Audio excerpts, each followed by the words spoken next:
As an accompaniment to your dessert and coffee, we put together a little entertainment, an edutainment, and we'll just launch into the first little bit, which is 3 minutes. It's 3 advertisements. What's cool about this stuff, and including then the actual film, which is 15 or 16 minutes, it's entirely possible, if not probable, that relatives of people in this room in 1942 would have seen this material when they went to a movie theater as part of that overall package that you got, because of course TV not really happening then, and it wasn't, you didn't just go to see a film, you went to the movies, and there was a whole bundle of things, and among them might have been these 3 ads, and then I'll just try to put it in context, but hope you enjoy it. And give me a wave in the back if it's like too loud, too soft in terms of volume. By the way, my name is John Bertram. I'm with the 485th, and it's been a wonderful being here with all of you.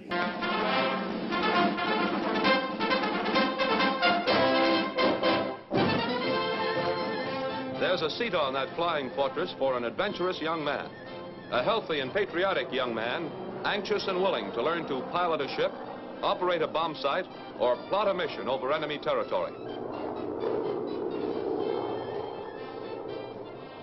Young men of 17 to 26 years of age are needed. If you are 17, enlist in the Air Corps Reserve. Men between the ages of 18 and 26 can qualify for immediate training as aviation cadets. Let's face it, fellas, the opportunity of a lifetime is knocking at your door. The chance to learn to fly or navigate the hottest and heaviest jobs on wings, or drop the hottest and heaviest bombs without them. Complete information is waiting for you at the box office of this theater. Be sure to stop for it on your way up, or inquire at number 607 Custom House, Philadelphia, Pennsylvania.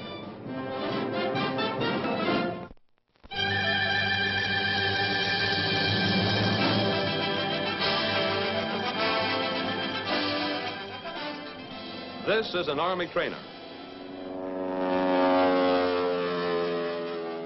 The man flying it will soon be the pilot of a fighter or a bomber. This fellow is studying navigation. His will be the job of plotting missions over enemy territory for the pilot. No, this is not the interior of a bird cage. And the man you see, obviously, is not a bird. But he does lay eggs. He's training to become a bombardier, the boy who drops these beauties where they do the most good. Now, this training is available to all healthy, adventurous young men between the ages of 17 and 26 who enlist in the Army Air Corps as aviation cadets. The 17-year-olds can join the Air Corps Enlisted Reserve and will be called to training soon after they reach 18. Those 18 and over can go into training immediately. Complete information regarding these enlistments can be had at the box office of this theater or at number 607 Custom House, Philadelphia, Pennsylvania. Become a member of the Army Air Corps and take to the skies for a flying punch at the Axis.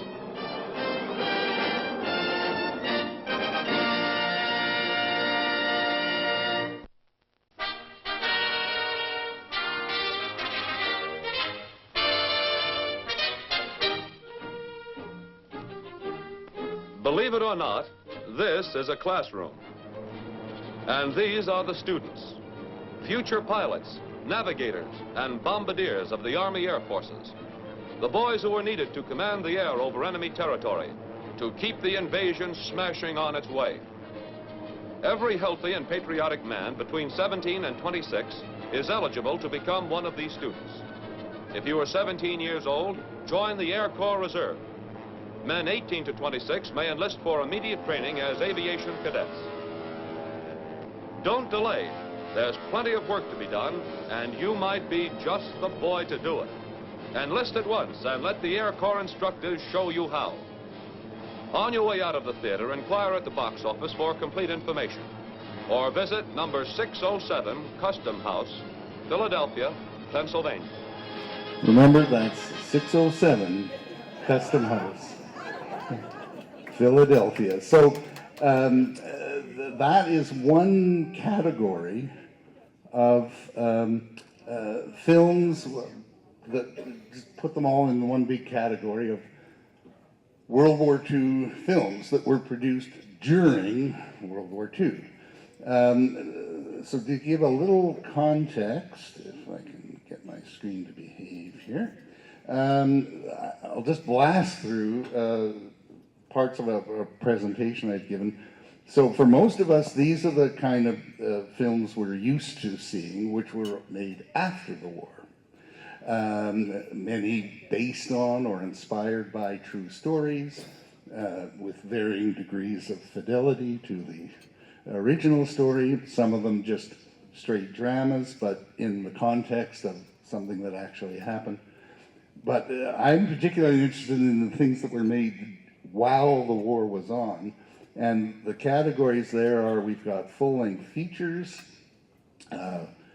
scripted dramas, also comedy, variety. James Cagney did a major one in late 41, 42, and then comedy, variety. Anybody identify the woman on the right? Very good, very good, okay. A lot of groups go, huh? Who? Then we had an interesting category of long-form documentaries, such as there's director and also actor John Huston. And he did a series, I think 3 one-hour documentaries. One of them is of interest to this group. It's the one he did on the Aleutian Islands, sticking way out from Alaska, because it is the only film footage I've been able to find, if anyone else has had more luck, of B-24s in formation, in the air, in color. Wow. Not colorized, but, it was shot in color. And so this is 42. So as you can see, they're the sort of the D models, the slightly earlier ones. And then that's when, the Japanese had this bright idea of, let's squat on one of these godforsaken islands. Actually, a very good friend of mine in the RCAF was stationed there a year and a half in support of the American bases, and he said it was just, imagine the worst weather possible, and then, double it. But sometimes not just A-list directors, but stars turned directors, in this case Clark Gable, was commissioned to produce a documentary over in England. All of these, by the way, can be found online in varying degrees of quality. This one I've yet to find a really good copy of, but it's definitely Mr. Gable, and he goes on some missions and he chats with the guys at the base. We're all familiar with the newsreels that were the nightly news of the day, more the weekly news in this case, and the 15th was not ignored. As you see, there are a few here that were featured, some of the exploits, especially with the Ploesti, and several of them, by the way, narrated by Lieutenant Ronald Reagan, who sometimes gets a credit, sometimes doesn't, but the voice is unmistakable. But then there's this category of training films, which is the one I enjoy the most, because these were not intended to be publicly shown. There's nothing secret about them, but they were specific to different jobs, and they were orientation, instructional, and featuring. There's Lieutenant Reagan again, but anyone ID? Very good. A young matinee idol, William Holden, as the reconnaissance pilot, hotshot, top-of-his-class fighter pilot who learns the value of, being a just having a camera instead of a gun.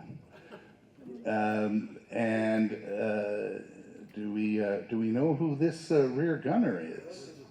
The original Penguin.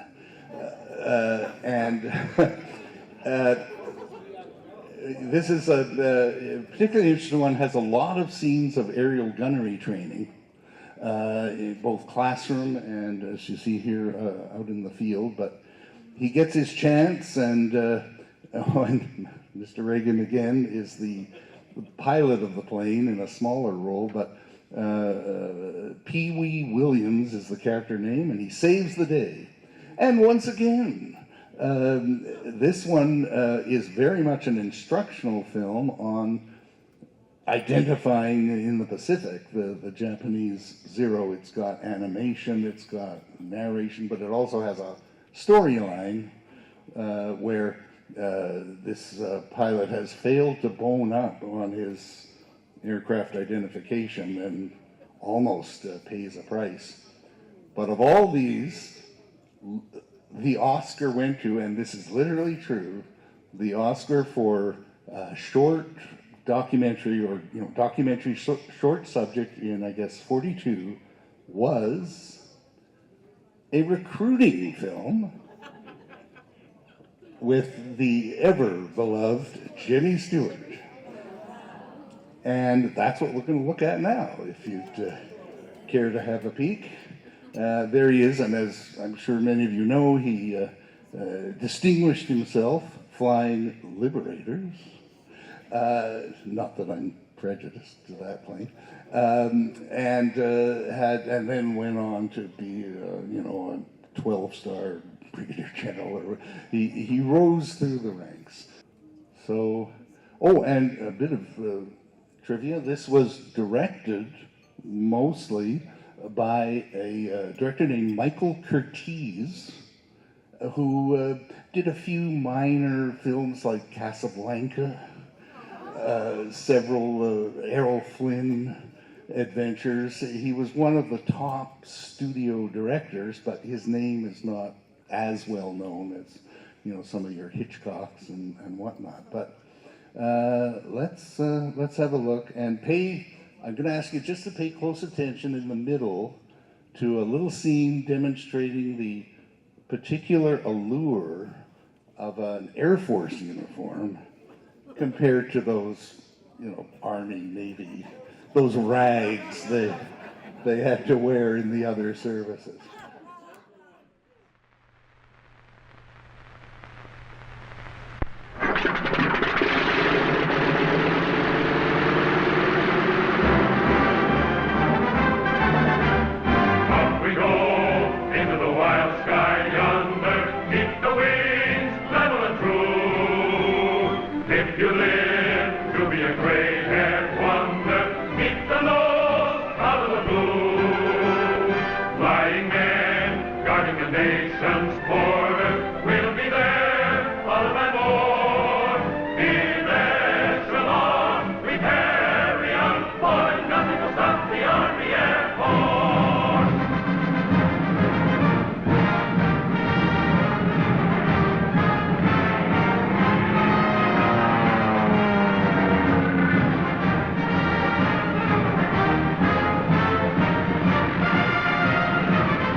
Looks like I'm back in the movies again, doesn't I?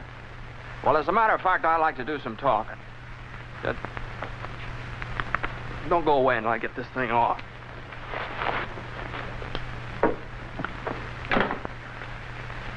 Now, it isn't as if it was a chore for me to talk to you because I want to speak on my favorite subject, the Army Air Forces. I can't speak from long experience, I've only been in the service a year, but I've learned a lot about what the Air Forces have to offer. That's what I want to talk to you about. Right now, the greatest mass mobilization in the history of the world is taking place. Men from cities, towns, farms, married men and single men, brothers, sweethearts, husbands, fathers and sons, businessmen and workers from the factories, and students from colleges and high schools all over America. They're mobilizing, joining up, or having their numbers pulled out of a fishbowl. And this war we're fighting today and tomorrow and the next day until we win is a war of the air. The whole world knows that. Our factories know that. So, interceptors, pursuit ships, light bombers, medium bombers, and flying fortresses are rolling out of those factories.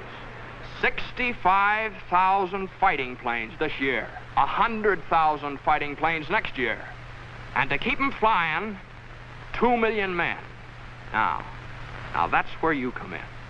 The Army Air Forces need 15,000 captains, 40,000 lieutenants, 35,000 flying sergeants. Well, how about it? Well, let's talk it over. Now, make no mistake about this thing, fellas. We're all going to be in this war soon, sooner than a lot of you realize.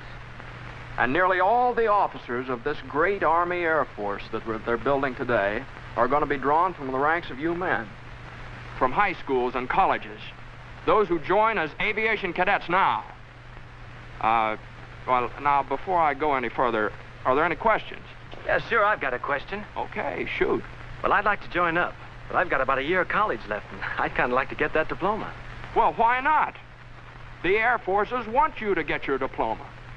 Fellows like yourself, either in high school or college, can enroll in the Air Force Reserve, continue with your studies, and at the end of the term, or when you get your diploma, you'll be taken in as a regular cadet, if you pledge now.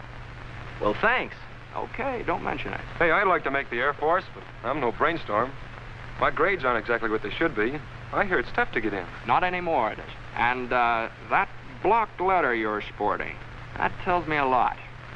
Basketball, football, baseball, or some activity where coordination, control, and the ability to work together with the rest of the team, that's important. The same in the Air Force. They're one big team, and they need men who can pull together and play the game. So, you and your teammates should be a cinch in this, the biggest all-American team we've ever had. Now, here's a fellow who works in a filling station. He looks as though he's got something special on his mind. Say, how about it, fella? You know, I've been interested in the Air Forces for quite a while. But I'm 26 years old and got a wife, and haven't had a chance for too much education. What about me? Well, from where I'm standing, you look like you're ready to sprout wings any minute. Hey, wait a minute. You see, formal education is no longer a basis for determining a man's intelligence in the Air Forces. And married or not, you'll receive $75 each month while training, and board and lodging, and all the necessary uniforms and equipment. And you have as much chance as the next fellow of becoming one of those 15,000 captains and 40,000 lieutenants or 35,000 flying sergeants I was telling you about. Yeah? Say, that sounds great. I think I'll go and phone my wife. I'd like to get something straight in my mind. I'm one of those high school students you've been talking about, but I'm not old enough. I wasn't planning on going to college, so... Well, where does that leave me as far as the Air Force is concerned? Fella, you sound like the forgotten man. But if you're close to 18 and you're over 5 feet in altitude, you can be one of us just as quickly as anybody else. Okay. Just make out that application for the Air Force Reserve. Now, your physical examination. Well, that's not going to be so tough. If you're an average guy and normally healthy, you'll make the grade, all right? So one day you say goodbye to Mother and Dad. They're pretty proud and happy, too. Especially Dad. His suspenders are about to bust. Yeah, you say goodbye to Sister Jane, and maybe Aunt Minnie. Oh, yeah, Uncle Ben, and Brother Joy. Those first few steps down the walk are the beginning of a great adventure. Oh, wait, just wait a minute now. Aren't going to forget that sweet little bit of something next door.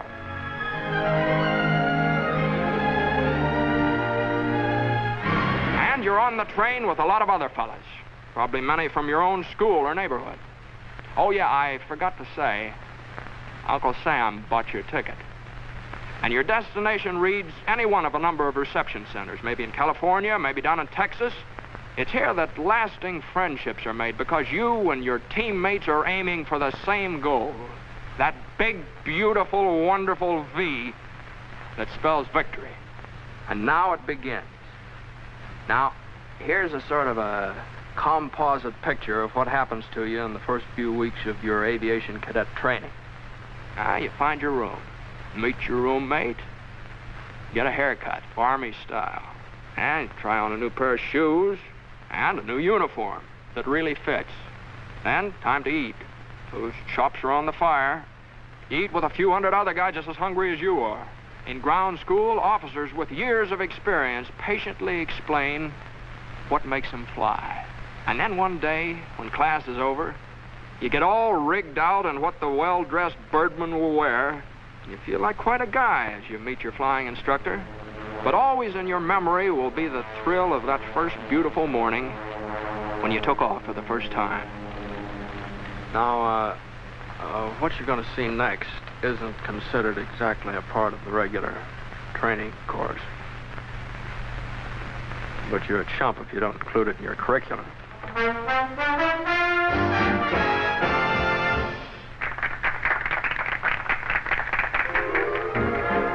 And you find out the effect those shiny little wings have on a gal. It's phenomenal.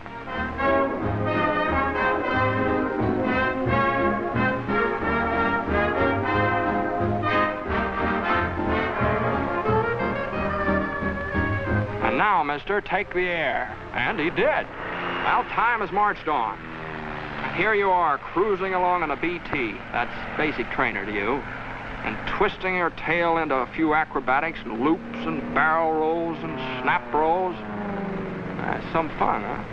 And a few more weeks roll by. You find yourself in still another plane. An advanced trainer this time. Yes, indeed, you're really getting up in the world at the rate of nearly 200 miles an hour. But you think this is something. Well, now, just wait. Fellas, shake hands with Mr. B-17 and a few of his big brothers. Now, watch out now, he's tough. Those four motors roaring through the sky like a thunderstorm, they can't fool with them.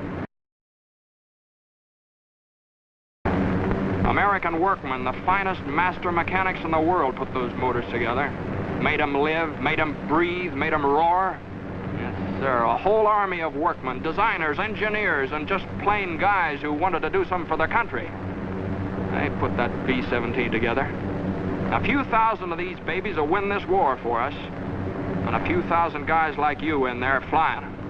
And remember, we said something about a team. Well, 9 men are inside that plane, each with an important job to do. So let's go in and take a look around. Let's meet the team. Yes, sir, 9 fellas like yourself working together, as closely coordinated as a precision watch. Now get this straight. The pilot is not the most important fellow inside this plane. All 9 members of the crew are equally important. For example, the pilot and the co-pilot can take the plane off the ground and set it back down again, but where would they be without the navigator? Now meet him. He's the gentleman sitting right there with his pencils and calculators. He's responsible for getting the giant bomber to its destination and back again. Now, you might like his job. Now, this fellow's a second lieutenant, draws $245 each month, and although he was good at mathematics, he didn't graduate from college. But he learned that the Air Forces could use his talents. And now he's a necessary part of the team. And now let's go up into the nose of Mr. B-17 and meet somebody who has an important job in that department. This is the bombardier, the boy who doesn't miss. You see, flying the plane is wasted motion unless this lad hits the target on the noggin. The finest pilots in the Air Force would be behind the 8 ball if the bombardier couldn't hit straight. And he's a full-fledged commissioned officer, too, wears his wings, draws the same pay as the pilot or the co-pilot. Now, back in the main body of the plane, we've got some more important positions. This fella is the #1 engineer. He keeps the motors turning and the thousands of working parts all through the bomber inspected and in repair. And then comes the radio operator, who keeps the bomber in constant communication with its home base, and the photographer who keeps a photographic record of what takes place on the earth below while the bomber's on its mission. He's sort of an official scorekeeper, checking up for future reference. Now, the remaining members of the flight crew are number 2 engineer and number 2 radio man. So you see, being in the Air Forces isn't all piloting, or all navigating, or all bombardiering. It's teamwork. And each member of the team is just as important as the next one. Now listen, it takes 38 men on the ground to keep this bomber in the air. So let's go downstairs and meet the ground force. Jobs? Why, there's one to fit every kind of fellow who wants to play on this all-American team. Meet the armament officer. Now, he's in charge of 12 bombers, more or less like the one we just looked over. It's his job to see that the bombs are loaded and the machine guns, and a general all-around checkup. See that bar on his shoulders? He ranks just the same as the pilot or the co-pilot or the navigator or the bombardier. And to get this fellow's commission, a little engineering or physics in college would be a great help. Flight plane will follow after departure. And there's a fellow whose job takes a back seat to nobody, the communications officer. Those bombing and fighting planes up there, they depend on his work. He's part of the team. And how does a fellow get a sign like that on his door? Well, Engineering Officer Captain C.D. Burns had 3 years of college. He studied aerodynamics, and those qualifications quickly awarded him his commission. He's in charge of all mechanical details and has a full crew of technically trained enlisted men to supervise. Now, another opportunity for you specially minded fellows is to be a meteorologist. If you do, you'll be assigned to a post where all military missions will be guided by your reports. Yep, and you'll get those gold bars, all right, after 30 weeks free training in some leading technological institute. Photographers and chemists. Well, there's a spot for you on the team. In charge of one of the hundreds of fixed or mobile photographic laboratories the Air Force must have. Now, this job, too, gets you a commission as an officer. So, whether you're flying a plane as a pilot or a co-pilot, charting its course as a navigator, acting as bombardier, or in any one of the many technical jobs in the air or on the ground, wherever it is in the United States Army Air Forces, you're part of a team. Now, remember that. So listen to the roar of those motors, young men of America, and heed their call. Soon the skies will be filled with the greatest air armada the world has ever seen. Our own Army Air Forces. The best planes ever built. 65,000 planes this year. 100,000 more next year. That's why we'll lick the Axis. And that's how we'll lick the Axis. Your commission in the Air Forces is waiting. You don't have to have a diploma to become an officer. Join now on the enlistment reserve basis, and then finish your present school or college term before you're called upon for actual duty. If you're between the ages of 18 and 26, with a good bill of health, you can make as high as $245 a month, and with a bonus of $500 for each year of service in the Air Forces. Or if you become one of those 15,000 captains we need right away, you'll receive $430 a month while you serve your country. And you'll be well trained for a good job in civilian life when this war is won. Now, here's another thing. Now, it's kind of hard to explain, but believe you me, it's important. You see, while you're getting all this wonderful technical training in the Air Forces, you're learning about other things, too. Things that are going to pay off in big dividends. You're learning to be alert. You're learning how to handle men and how to do that job with a lot of pride. Yeah.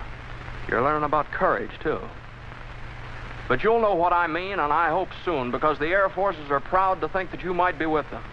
And by the time you finish your training, America will have overwhelming superiority in the air. You see, the way the Air Forces feel about it, they're fighting and they're flying for the safety of our people at home, our mothers and fathers and our sisters and brothers. And to keep the terrible war of destruction that swept Poland and Belgium and Holland and blasted homes of good people in London and Coventry and maimed hundreds of innocent women and children in Nanking and Burma and Bataan Peninsula and Pearl Harbor. To keep that war from our own shores, our cities and our homes. The roar of 100,000 motors sing their song, and theirs is a song of freedom, and their wings outstretched in the cause of decency. And each spinning prop drones in vengeance against those who would destroy our way of life.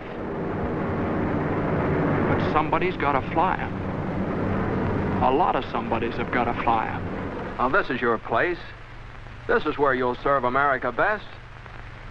Young men of America, your future's in the sky. Your wings are waiting. I just want two possible takeaways. They play music in the black there. One is that the reason it was such an excellent time to enlist in the Army Air Corps was because, hey, our standards have never been lower. A lot of emphasis on how easy it was to get in. On a more serious note, the takeaway I like to keep reminding myself is there was that, all-in feeling with magazines, movies, everywhere you looked, and it's possible for the family members of some people here that what you just saw might have been part of that call, whether it was or not. We can just all be so thankful that the call was answered. I think it's fun to just put ourselves in that mindset of 1942 and sitting in a movie theater and seeing this kind of thing and what came after it. Anyway, thank you for watching.